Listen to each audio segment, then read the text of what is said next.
Hello student. मैं Santram Agrasen ITI Chirmiri.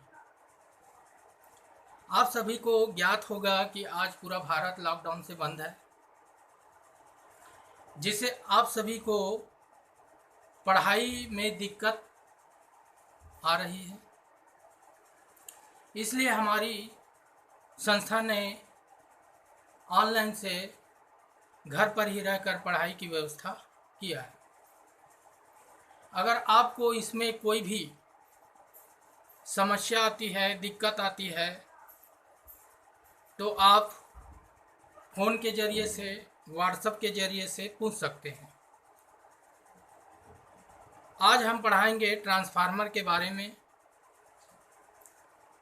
Transformer क्या है?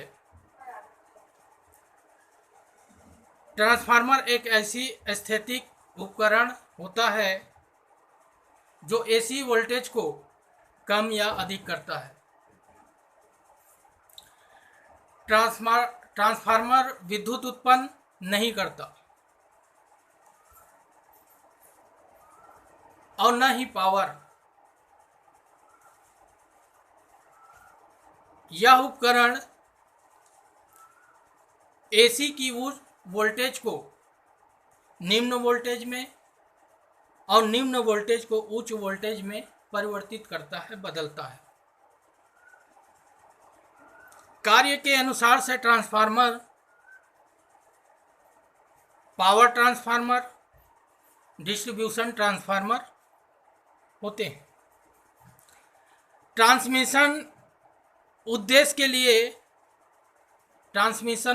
के लिए मुख्यतः पावर ट्रांसफार्मर का उपयोग किया जाता है और डिस्ट्रीब्यूशन के लिए डिस्ट्रीब्यूशन ट्रांसफार्मर का उपयोग किया जाता है। डिस्ट्रीब्यूशन ट्रांसफार्मर की जो रेटिंग होती है वो 500 kVA तक होती है।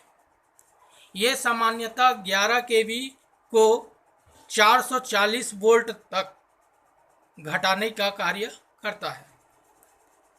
इसका जो सिद्धांत होता है वह प्रेरण के सिद्धांत पर कार्य करता है, म्यूचुअल प्रेरण के सिद्धांत पर कार्य करता है। इनके मुख्य भाग होते हैं प्राथमिक वाइंडिंग, द्वितीयक वाइंडिंग, लेमिनेटेड कोर, टर्मिनल आदि।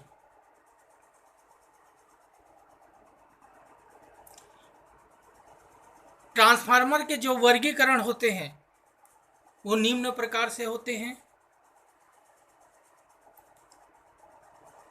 पहला जो होता है आउटपुट के आधार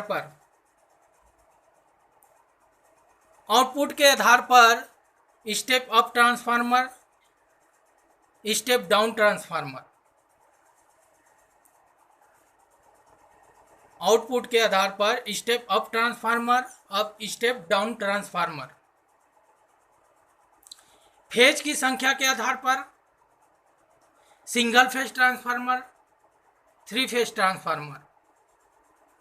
शीतलन प्रणाली के आधार पर ट्रांसफार्मर होते हैं। प्राकृतिक रूप से शीतलन ट्रांसफार्मर, तेल द्वारा शीतलन ट्रांसफार्मर, जल द्वारा शीतलन ट्रांसफार्मर, वायु द्वारा शीतलन ट्रांसफार्मर।